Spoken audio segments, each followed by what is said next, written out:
அனைவருக்கும் வணக்கம். வாரம் ஒரு அக்குபஞ்சர் புள்ளியினுடைய சிறப்பை நம்ம பார்த்துட்ருக்கோம். இந்த வரிசையில் 5 விரலினுடைய நகக்கோண முனையில் உள்ள எல்லா புள்ளிகளையும் பார்த்தாச்சு. இப்போ அதுக்கு அடுத்து இந்த இடத்துல நம்ம பார்த்தோம் இல்லையா, நுரையீரல் சேனல். அந்த நுரையீரலில் 2வது புள்ளியாக நம்ம பார்க்க போகிறது லங் 10 அப்படின்றது காட்டுப்புற புள்ளி. அது எங்கே அமைஞ்சிருக்கு அப்படின்றத பார்ப்போம். ஸோ இந்த விரல் இங்கே முடிஞ்சிருக்கு. விரலுக்கு அப்புறம் இந்த உள்ளங்கையில் இந்த பார்ட் இருக்கு இல்லையா, இந்த பார்ட்டில் நடு மையம், இந்த நடு மையத்தில் ஸ்கின்ல இங்கிட்டு ஒரு கலர் இருக்கும், இந்த பக்கம் ஒரு கலர் இருக்கும். இந்த 2 கலரும் ஜாயிண்ட் ஆகக்கூடிய இடம். அந்த இடத்துல அமைந்திருக்கிறது தான் லங் 10 அப்படின்ற பாயிண்ட். லங் 10 அப்படின்னு சொல்லும்போது இது நுரையீரல்.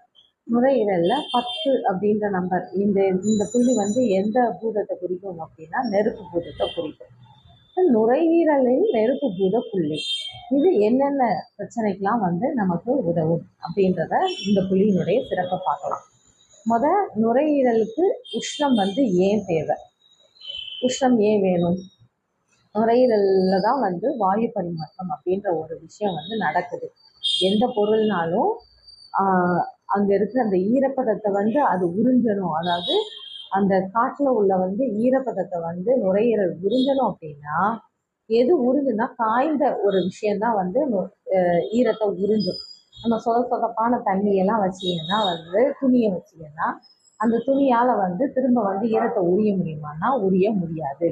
அப்போ நுரையீரலில் எப்படி இருக்கணும்னா கொஞ்சம் உஷ்ணம் இருக்கணும். இந்த உஷ்ணம் இருந்தால் தான் அது காற்றில் இருந்து நமக்கு அந்த ஈரப்பதத்தில் இருந்து காற்றை அப்படி உறிஞ்சிக்க முடியும்.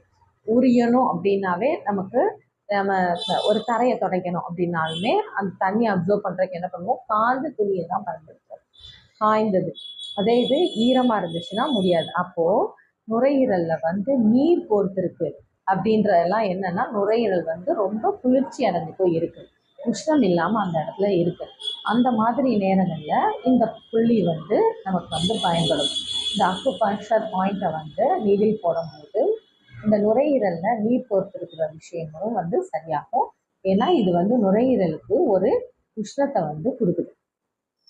உஷ்ணத்தை கொடுக்கும்போது இதுக்கு மட்டும்தானா அப்படின்னு இல்லாமல் சளி அப்படின்றதும் ஒரு குளிர் நோயாக தான் நம்ம பார்க்கலாம். சளி பிடிச்சிருக்கு அப்படிங்கும்போது அங்கே என்னென்னா சளி ரொம்ப உறைந்த நிலையில் நுரையீரலில் தேங்கி இருக்குது அப்படின்னா அது கலைக்கிறதுக்கு ரொம்ப கஷ்டப்படுவோம். அப்பயுமே நம்ம என்ன பண்ணுவோம் அப்படின்னா ஒத்தடம் கொடுப்போம். பழைய காலத்தில் முந்தி காலத்துலலாம் பெரியவங்க அந்த முறையை தான் ஃபாலோ பண்ணாங்க. இப்போயுமே நிறையா வீட்டில் யூஸ் பண்ணுறாங்க. இல்லை இது லைட் ஒத்தடம் கொடுக்குறதுன்னு சொல்லுவாங்க. அந்த இதை தொட்டு தொட்டு தொட்டு அந்த உஷ்ணப்படுத்துவாங்க. நுரையீரல் பகுதியில், இந்த முதுகு பகுதியில் இதெல்லாம் ஒத்தடம் வைப்பாங்க.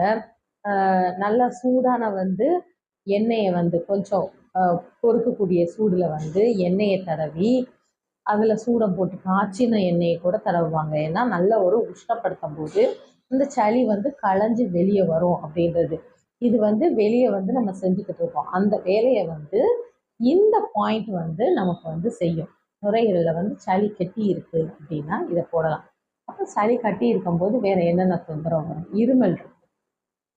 சளி ரொம்ப கட்டி இருந்து இருமல் இருக்குது அப்படின்னா அப்போது இந்த பாயிண்ட் நாம் போடலாம், அக்குபஞ்சர் பாயிண்ட்டு. அது மட்டும் இல்லாமல் ஆஸ்துமா தொந்தரவு, அவங்களுக்கு மூச்சு விடவே ரொம்ப சிரமமாக இருக்கும். இப்போ தான் நம்ம சொன்னோம் இல்லையா, அவங்களுடைய நுரையீரல் குளிர்ச்சி அடைஞ்சு போய் இருக்கிறதுனால அவங்களால வெளிப்புறம் இருந்த அந்த பிராணனை ரொம்ப குடிக்க முடியலை.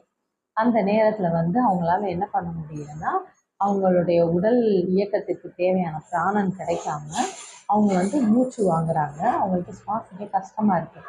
அப்போ அந்த நுரையீரலை நம்ம உஷ்ணப்படுத்தும் போது அவங்களுடைய இந்த வீசிங் பிரச்சனை கொஞ்சம் குறையிறதுக்கு வாய்ப்பு இருக்குது. அப்புறம் இன்னும் இந்த பிராணனால என்னென்ன பிரயோஜனங்கள்லாம் உண்டு அப்படிங்கும்போது இது நெருப்பு கையாளுது அப்படிங்கும்போது இந்த உறுப்புகளை மட்டும் இல்லாமல் மெயினாக இருதயத்தினுடைய உஷ்ணத்திற்கும் இது காரணமாக இருக்குது. அதாவது இருதயத்திற்கு ரத்தம் இருதயத்தில் இருந்து தான் நுரையீரலுக்கே போகுது. அப்போ இருதயத்தினுடைய இயக்கமும் நல்லா இருக்கணும். சில பேருக்கு வந்து இருதய பலகீனம் இருக்கிறவங்க அடிக்கடி வந்து மார்பில் வந்து வலி இருக்கலாம். அப்போ அவங்களுக்கெல்லாம் எப்படி இருக்கலாம், என்ன புள்ளி போடலாம் அப்படின்னா, இந்த புள்ளிய வந்து போடலாம். அவங்களுக்கு வந்து அங்க உஷ்ணம் தேவைப்படுதா அப்படின்றத பார்த்து நம்ம வந்து இது போடும்போது, அவங்களுடைய வலி வந்து குறையறதுக்கு வாய்ப்பு இருக்கு. அதே மாதிரி இது வந்து ஜீரண உறுப்புகளுக்கும் நல்ல ஒரு உஷ்ணத்தை கொடுக்கும். ஜீரண உறுப்புகளுக்கு உஷ்ணம் கிடைக்கிறது மூலமா நல்ல ஒரு செரிமானம் இருக்கும். அந்த செரிமானம் இருக்கும்போது நமக்கு ஆட்டோமேட்டிக்காக வந்து உடம்புல வந்து இயக்கம் பணிகள் அதோட சக்தி வந்து எங்கெங்கெல்லாம் பிரித்து கொடுக்கணுமோ இந்த வேலைகள் எல்லாமே வந்து கரெக்டாக நடக்கும், ஜீரண உறுப்புகள் கரெக்டாக இருந்தால். இந்த விஷயத்தையும் வந்து எந்த புள்ளி கையாளுது அப்படின்னா, லங் 10 அப்படின்ற இந்த புள்ளி வந்து கையாளுது. இந்த லங் 10 போடுறது மூலமா வேற என்ன நன்மைகள் அப்படின்னு பார்த்தோம்னா, குளிர்ச்சியா இருந்து நமக்கு வந்து அதிக குளிரா இருக்கிற நேரம் எப்படி இருக்கும் அப்படின்னா தூக்கமே வராது. ஏன்னா நம்ம உடலும் வந்து கொஞ்சம் வெதுவெதுப்பான சூழ்நிலை, அதாவது ரொம்ப வெயிலா இருந்தாலும் நமக்கு வந்து தூக்கம் வராது, ரொம்ப குளிர்லையும் வந்து நம்மளால தூங்க முடியாது. அப்போ இந்த மாதிரி குளிர்ச்சியான நோய்கள்லாம் இருக்கும்போது சளி பிடிச்சிருக்கிறவங்களுக்கு மெயினா வந்து என்ன பண்ணாதுன்னா நைட்டு வந்து தூக்கம் வராது, படுத்தாங்கன்னாவே அவங்களுக்கு வந்து மூச்சு அடைச்சிக்கிட்டு ஒரு மாதிரி வரும். அவங்களுக்கும் இந்த பாயிண்ட் வந்து நம்ம போட்டு விடலாம். இப்படி போடும்போது அவங்களுக்கு என்ன ஆகும்னா அங்கே கிடைக்கக்கூடிய உஷ்ணம் வந்து சம அளவில் கிடைக்கிறதுனால அவங்களுக்கு வந்து நல்ல தூக்கம் வரும். பாதி வியாதி வந்து நல்ல தூக்கம், நல்லா பசிச்சு சாப்பிட்றது, இதுலேயே வந்து நமக்கு பாதிக்கு மேற்பட்ட வியாதிகள் வந்து குணமாயிரும். ஸோ தூக்கமின்மைக்கு இதை போடலாம். ஸோ உஷ்ணத்தை வந்து சமநிலைப்படுத்துது அப்படிங்கும்போது உடம்புக்கு ஒரு உஷ்ணத்தை கொடுக்குது. சமநிலைப்படுத்துதுன்றதை விட அங்கே குளிர்ச்சி இருக்குன்னா அங்கே வந்து இது இது வந்து ஒரு உஷ்ணத்தை கொடுக்குது அப்படிங்கும்போது, இந்த உஷ்ணம் நமக்கு வேற எதுக்கு வேணும் அப்படி பார்த்தோம்னா, நமக்கு வந்து அதாவது நெருப்பு அப்படின்ற விஷயம் வந்து எதை நமக்கு தெரிய வைக்கும்னா, பயம் அப்படின்ற விஷயத்த வந்து தெரிய வைக்கும்.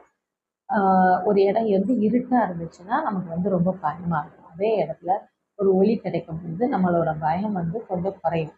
இந்த மாதிரி தான் நமக்கு வந்து மனப்பதட்டமாக இருக்குது, கலக்கமாக இருக்குது, அமைதி இல்லாமல் இருக்குது, அதாவது என்ன நடக்குன்ற ஒரு தெளிவு இல்லாமல் இருக்குன்றப்போ இந்த நெருப்பு அங்கே போகும்போது அங்கே நமக்கு ஒரு கிளாரிட்டி கிடைக்கும், ஒரு வெளிச்சம் கிடைக்கிற மாதிரி தான், இருளில் ஒரு வெளிச்சம் கிடைக்கிற மாதிரி நம்ம மனசுக்கும் வந்து ஒரு தெளிவு வந்து கிடைக்கும். அப்போ வந்து இந்த மனப்பதட்டம் அப்படின்ற பிரச்சனை வந்து தீர வாய்ப்பு இருக்கு.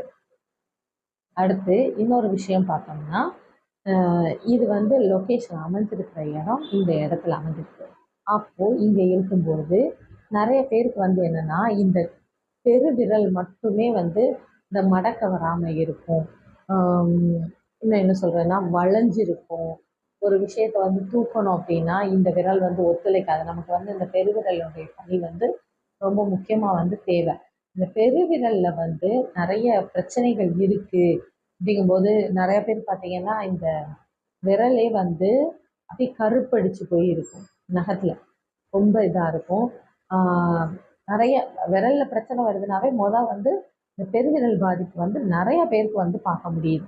இந்த பெருவிரல் பாதிப்பு இருக்கக்கூடியவங்க வந்து இந்த பாயிண்ட் வந்து நம்ம போட்டுக்கிட்டோம் அப்படின்னா அவங்களுக்கு வந்து அந்த காற்று வந்து சம அளவில் கிடைக்கும் போது அவங்களுடைய அந்த பிரச்சனையும் தீரும். இது வந்து லொக்கேஷன் பாயிண்ட்டாகவும் நம்ம வந்து எடுத்துக்கிடலாம். இந்த இடத்துல அமைஞ்சிருக்கு அப்படின்றதுனால அங்கே உள்ள வலிகளை குறைக்கக்கூடிய விஷயமாகவும் இது வந்து செயல்படுது. இங்கே மட்டும் இல்லாமல் மணிக்கட்டில், இந்த மணிக்கட்டில் அதாவது பெருவிரல்லேருந்து இங்கே இந்த இடங்களில் எந்த இடங்களில் வந்து உங்களுக்கு வந்து வலி இருக்குனாலோ இல்லை மடக்க வரல, அசைக்க வரல அப்படின்ற பிரச்சனைகள் இருக்குது அப்படின்னாலோ இந்த பாயிண்ட் போடும்போது கண்டிப்பாக வந்து அந்த பிரச்சனை வந்து மாறுறதுக்கு வாய்ப்பு இருக்குது. இது வந்து ஒரு நெருப்பை கொடுக்குது அப்படின்றத சொன்னோம். வளர்சிதை மாற்றத்திற்கு இந்த இந்த காற்று வந்து ரொம்ப முக்கியமான தேவையாக இருக்குது.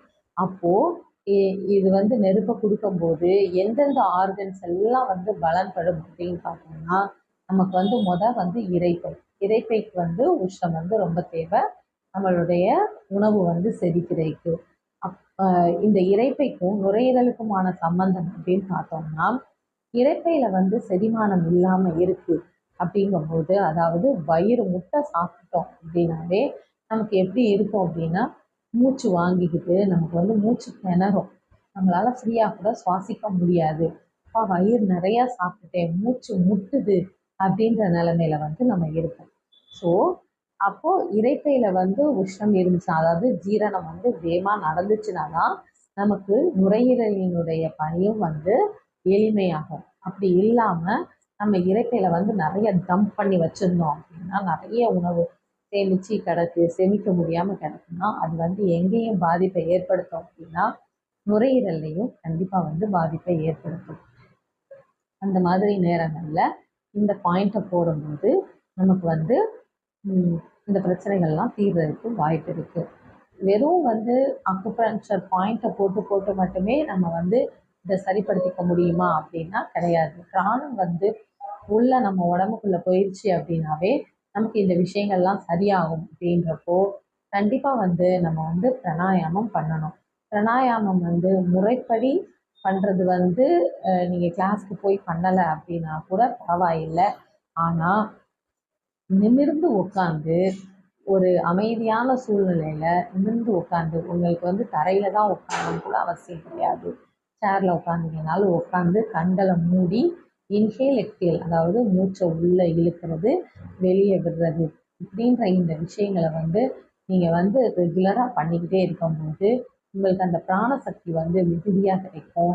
அப்படி கிடைக்கும்போது உங்களுக்கு வந்து இந்த சளி தொந்தரவு, ஆஸ்துமா ப்ராப்ளம், அப்புறம் ஒரு மாதிரி மனக்குழப்பமா இருக்கிறது, தூக்கம் இல்லாமல் இருக்கிறது, அதே மாதிரி அங்கங்கே வலிகள் இருக்கிறது, மெயினாக வந்து இருதய பகுதிகளில் வலி இருக்கிறது. அதை வந்து கேஸ்ட்ரிக் ப்ராப்ளம்னு கூட நம்ம சொல்லலாம். கேஸ் வந்து எப்போ வந்து நம்ம உடம்புல சேரும் அப்படின்னா, அங்கே நெருப்பு இல்லைன்னா அந்த கேஸ் வந்து ரொம்ப சேர்ந்துருக்கும். நெருப்பு வந்து வரும்போது நமக்கு நம்ம மெயினாக வந்து கேஸ்ட்ரிக் ப்ராப்ளம்னா உடனே என்ன செய்வோம், வீட்டில் வந்து ஒரு வெந்நீர் வச்சு கொடுப்பாங்க. வீட்டில் வெந்நீர் குடி, உனக்கு வந்து வயிறு லேஸ் ஆகணும். அப்போது அந்த நெருப்பு வந்து நமக்கு வந்து அந்த கேஸையும் வந்து உருக்கி விடுது. இந்த வேலைகள்லாம் செய்யும்போது நமக்கு வந்து உஷ்ணம் வந்து ரொம்ப ரொம்ப ரொம்ப நம்ம உடம்புக்கு தேவை. நம்ம உடலில் உள்ள ஆர்கன்ஸ் வந்து செயல்படுறதுக்கு அந்த அந்த விஷயத்தை வந்து நமக்கு இந்த நுரையீரல் வந்து ரொம்ப நல்லாவே கொடுக்குது. இந்த நுரையீரலினுடைய காற்றுப்புற புள்ளி இதுக்கு ரொம்ப துணையாக இருந்து இருக்குது. நம்ம இந்த பாயிண்ட் போட்டும் நீங்கள் வந்து பலனடையலாம். அது போக சொன்ன மாதிரி பிராணாயாமம் அப்படின்ற ஒரு விஷயத்தையும் எடுத்துக்கோங்க. அதோட எளிதில் ஜீரணமாகக்கூடிய பொருட்கள், அதாவது இந்த மாதிரி கேஸ்ட்ரிக் ப்ராப்ளம்லாம் இருக்குது அப்படின்றவங்க வந்து திரும்ப திரும்ப வந்து கடினமான பொருட்களை சாப்பிடாம கொஞ்சம் எளிமையான உணவுகளை எடுத்துக்கிற மூலமாகவும், இரைப்பையில் வந்து கொஞ்சம் வந்து அதாவது ஒரு கால் பங்காவது இடம் விட்டு நம்ம வந்து சாப்பிடும்போது அங்கே இரைப்பை சுருங்கி விடுவதற்கும் நுரையீரல் சுருங்கி விடுவதற்கும் நம்ம போதுமான அளவு இடம் கொடுக்குறோம். அப்போது அந்த பணிகள் எல்லாம் வந்து தடை இல்லாமல் நடக்கும். இது எல்லாத்தையும் எல்லாரும் கண்டிப்பாக ஃபாலோ பண்ணுங்கள். மேற்கொண்டு உங்களுக்கு வந்து அக்குபஞ்சரை பற்றி தெரிஞ்சுக்கிறதுக்கு இந்த நிகழ்ச்சிகளை வந்து தொடர்ந்து பண்ணுங்கள். நன்றி, வணக்கம்.